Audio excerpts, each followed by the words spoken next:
Light bringing your room, just showing up. Doesn't feel like recording at all.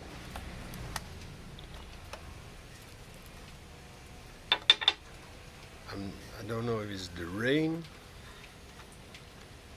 because it's been raining 4 days, and usually I don't mind the rain because it's usually at night, but now it's interfering with my flow.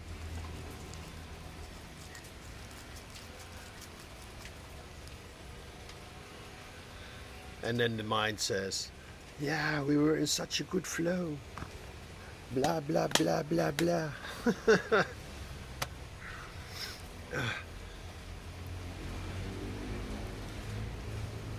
That's a thing about comfort. We so easily get used to comfort. And then if you're so comfortable for a long time,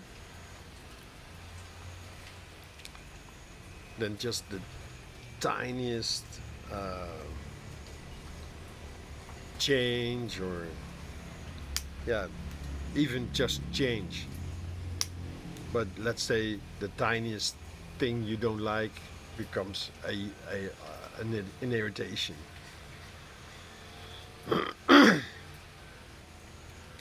And it's funny, because I've noticed it with myself as well. If you're so comfortable, then you don't even realize that what you're irritated about is really insignificant. It's really not that important.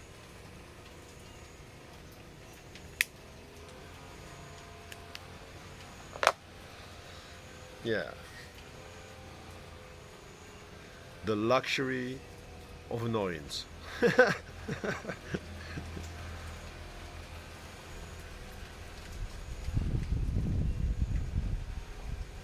The luxury of complaining.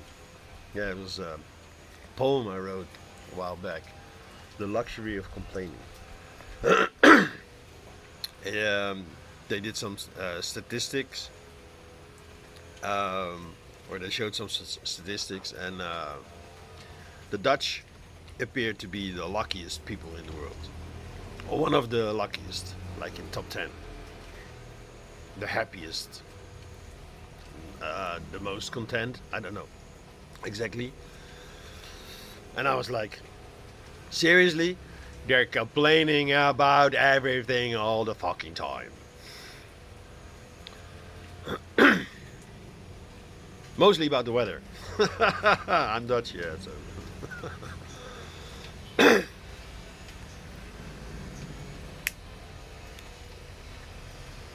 I remember with my parents the weather being very important. They watched the news, which was nothing new, and then they watched the weather. Yeah, especially the forecast, because that would set the mood, right?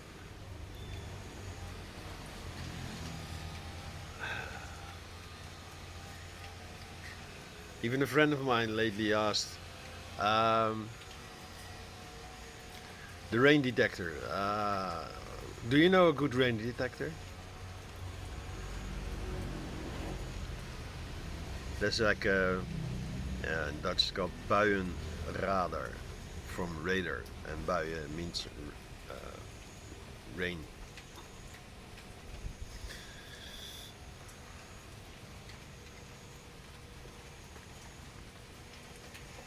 And I said, yeah, my own two eyes. And the sky.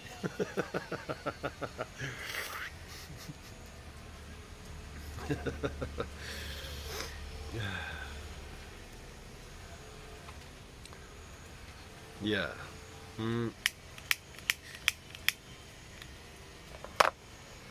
I noticed it yesterday, the discomfort of comfort. Because I'm so used to sitting here, and now I arrived here, and the cushions are all wet. The table was all wet, and the waiters here all cranky. I was almost about to ask her, "Listen, are you angry with me? Is there something? Can you?" But the Generation Z, they don't freaking care. Yeah, generalizing. Yes, it's a lovely tool. So yeah, some people think that when you become aware of everything, that then everything will be la di da.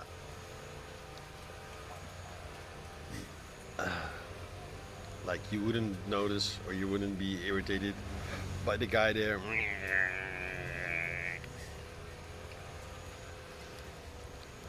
And I could become irritated right now, very easily. It would be very easily for me now to become cranky. I even felt like her. Uh,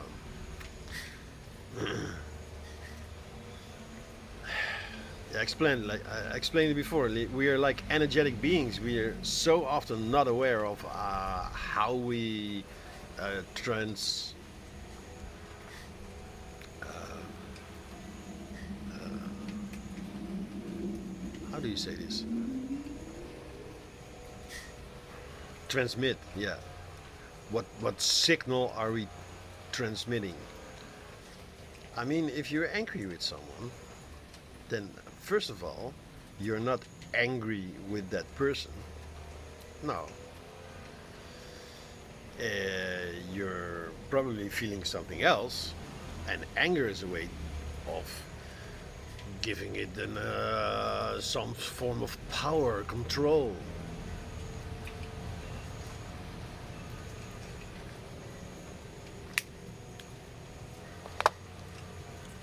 I really like the PRI, past reality integration method. It's a Dutch lady.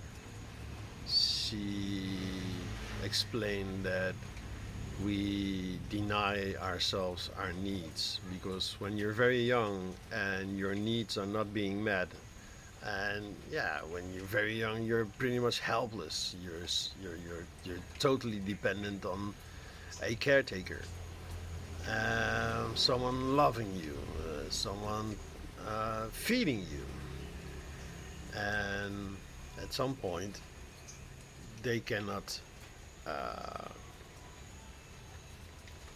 comply. I was going to say uh, they cannot deliver. They cannot do it.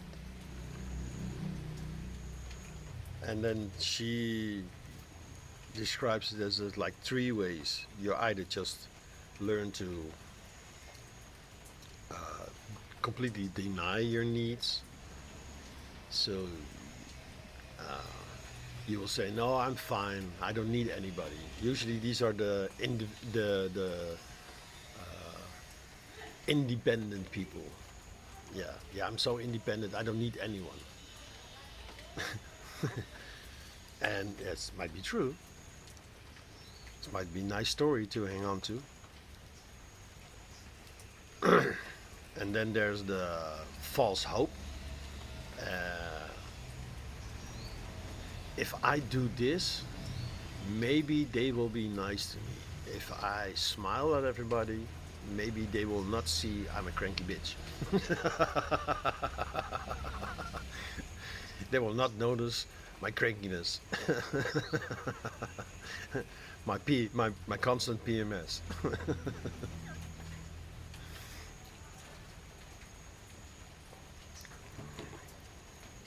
And the same goes for uh, another one. The third one is false power, false control. Uh, yeah, and this is usually tied into people who act like angry all the time.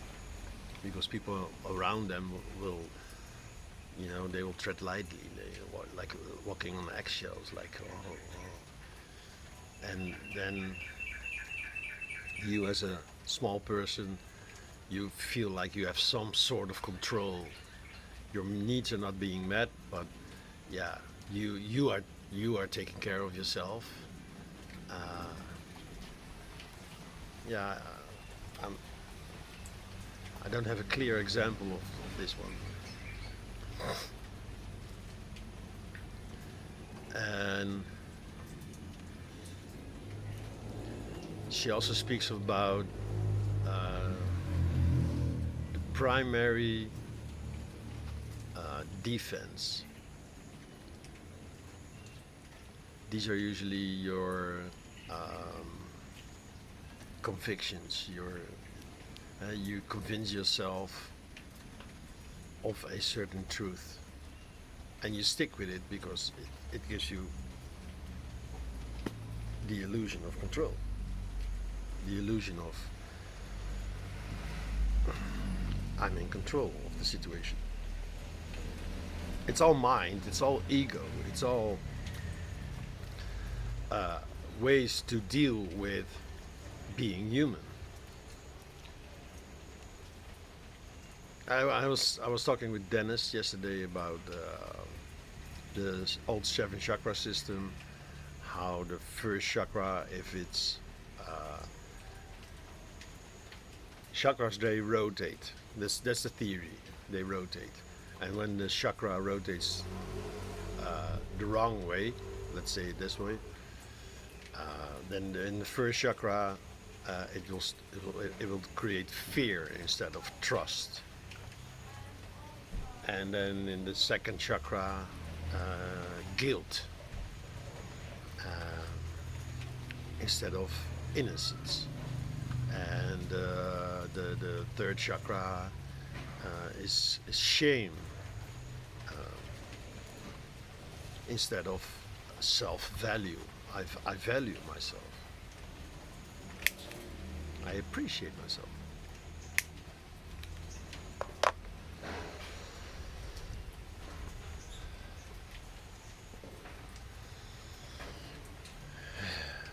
Yeah, all these chakras, they have like a shadow side.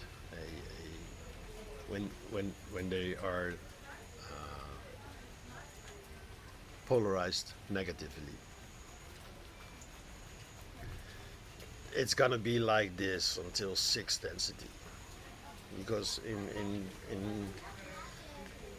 now moving from third to fourth density to from choice and dualism into love and understanding. It's gonna take a long time, and then we'll move into fifth density, which is light and wisdom, and then we'll move to sixth density, which is unity and balance. And that's where the two paths, the path of the service to self and the path of service to others, the negative and the positive path, will come together. And yeah, every being will realize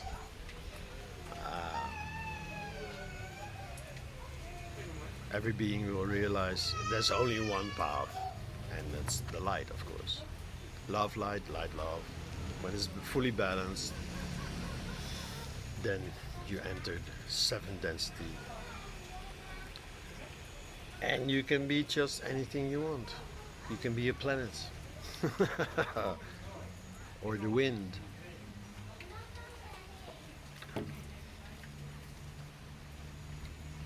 Yeah, I have some memory. I don't know how. But this. I had a talk with someone who was also able to tune into higher densities, higher dimensions, I guess. I don't know. And suddenly a memory popped up in my awareness, being this entire universe. So you also have like universal stages. So this universe is all about time, and the next universe is all about place. And then the whole concept started like rolling out of me being the light bringer, me being from the uh, next universe, the next octave, and then I started. Uh, that's where the whole light bringer idea started becoming like real, because I didn't even know about all these things until someone pointed me towards the law of one. I started reading, and especially um, LOL, law of one, LOO. Yeah, I don't know. There's L/L research on Facebook. There's a group, and they post um, quotes from the law of one transcripts, and there it clearly says they ask. The law of one is channeled. I don't know if you're familiar with it, but it's all channeled information, and they ask the Ra collective questions, and the Ra then answers, "I am Ra," and this and this and this and this, and there it says, the light bringer is this and this entity. They they they didn't say a lot about it. It's mentioned, I think, 2 or 3 times in the whole uh, book.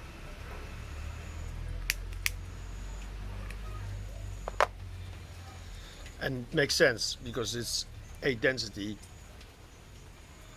It's not this universe. It's not really relevant.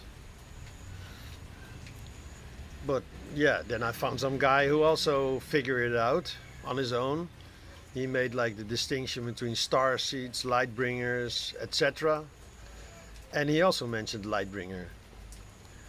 And yeah, that's when all the puzzle pieces like they connected, and I was like, okay, so this could be one expression of me. I could be such an expression.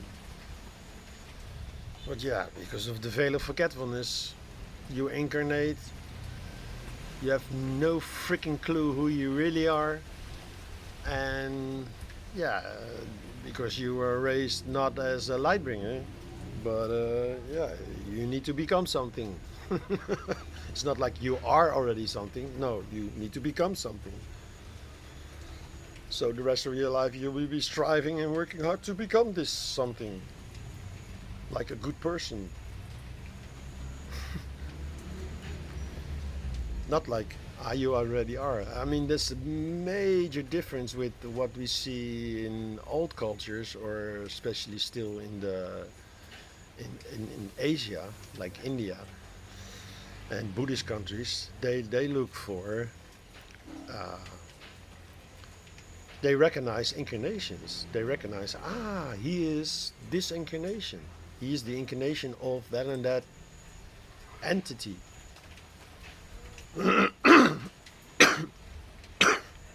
It would make all the difference, right, if you knew. But it's also like knowing the end of the story, the end of the movie, the end of the book.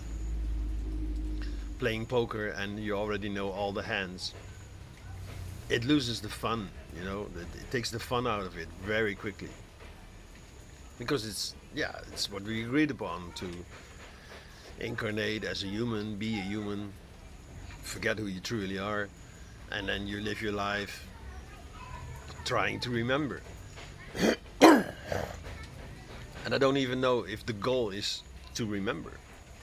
Maybe the goal is just to experience all of this. At some point, everybody was talking about, the lessons we need to learn. And I was thinking, maybe it's not just lessons. Maybe you don't need to learn it. Maybe you already know it all. You just have to remember it, right? Because learning is also part of I have to become something. And remembering is just you already are that something or that someone. Cookie. It's a bit moist.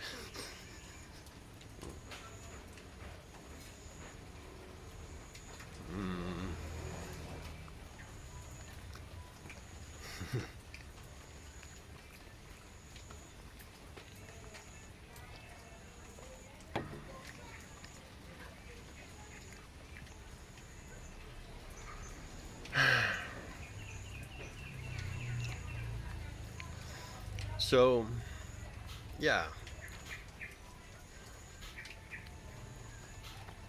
it's quite a challenge.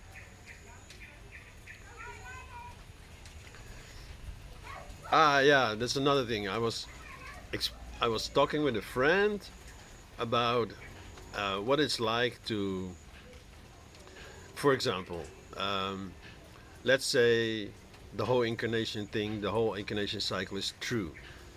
Let's assume that my theory of that you're not the soul, but you choose a soul, you choose a blueprint, you choose a path, a role, a script before incarnation, and then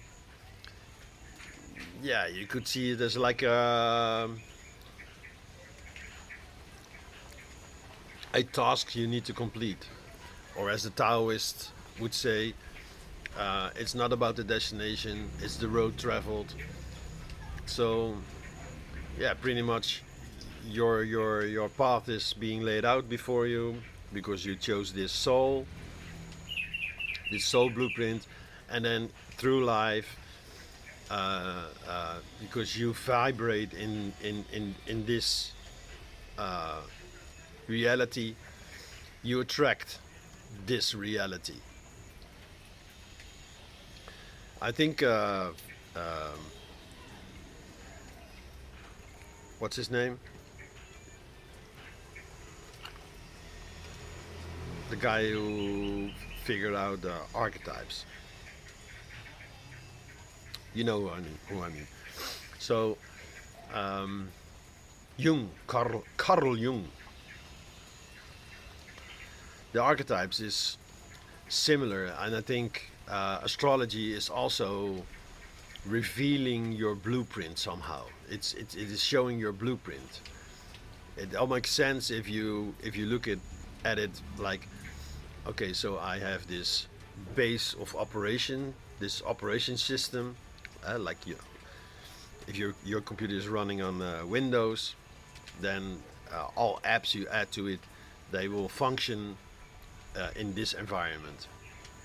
So you take on the archetype of the hero, and all your life you will be trying to be the hero, and you will attract, of course, people who need to be rescued and all these, So this just the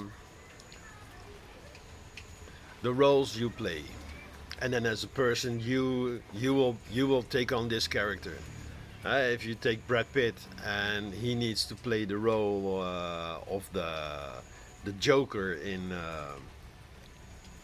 the Batman series, yeah, that would be like a totally different Joker than Joaquin, who played the Joker in part 1 and 2. And part 2 was horrible. I thought it was horrible. Part 1 was like, what? Yeah,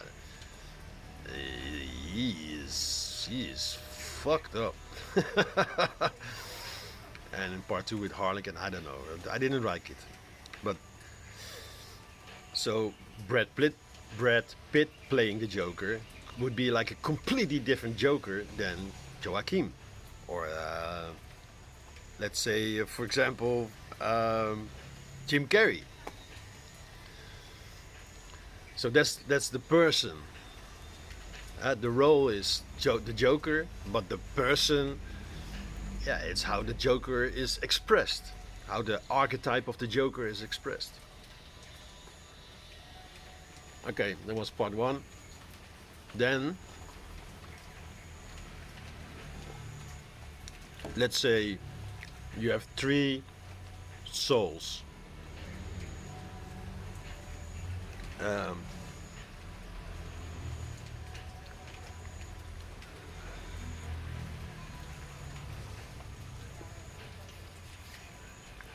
so one is a what I call a earthbound soul, is a soul that has been repeating the earth incarnations over and over again. They incarnated into this earth reality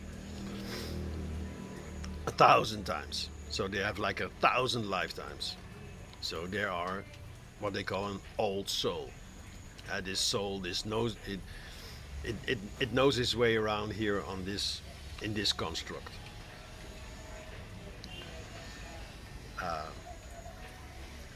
And then you have, let's say, a Pleiadian. Um, and I'm using the Pleiadians as an example because it's been said that they were the ones that came up with the idea of human beings, of a planet where you would forget who you are. So this like you could say that we are all Pleiadians. We all have this Pleiadian heritage. So a Pleiadian, he heard the call and agreed, okay, I've never been human before, but I will incarnate as human so I can restore the Pleiadian blueprint, or yeah, add like a little bit more Pleiadian sauce to this earthly dinner.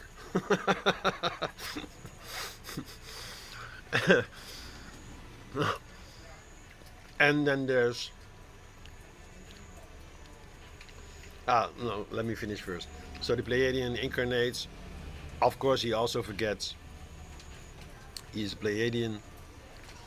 Let's say it's a she. She forgets that she's Pleiadian. She walks around in this life, and slowly she starts to remember, I'm a Pleiadian. There's so many people, so many websites, so many apps nowadays where you can enter just some information, and then it will tell you, yeah, you are a Pleiadian. But we all are Pleiadians. We all have like a part Pleiadian. Yeah, like most Americans, they are, let's say, 80 to 90% European. Uh, gen- um, they have like European genetics. So they're Dutch or English or Polish or French, Spanish. It's in their genes. And then you have, yeah, I use myself as example as the light bringer. I've never been here before. I've never even been human. Uh, Back when I was in this universe, uh, I never took on the corporeal, a physical body.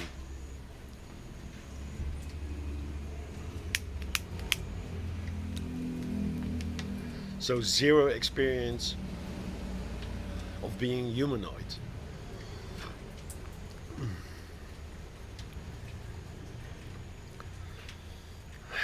Yeah. How do you explain this to someone who only knows how it is to be human? Because 1,000 lifetimes ago, this Pleiadian who came here for the first time and he got stuck in the wheel of samsara, he just completely forgot um, that he's not human. He completely forgot, yeah, I used to be, and now I'm in this wheel of samsara. I keep repeating incarnation after incarnation being human, so they're like fully identified with being human. They have no clue.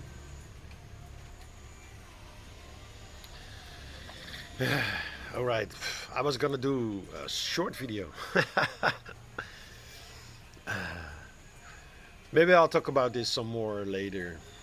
Uh, it would be helpful if you have questions, so I can focus maybe a little, because I'm yeah, especially in this video I'm all over the place again, which you don't mind because it's just me showing up, right?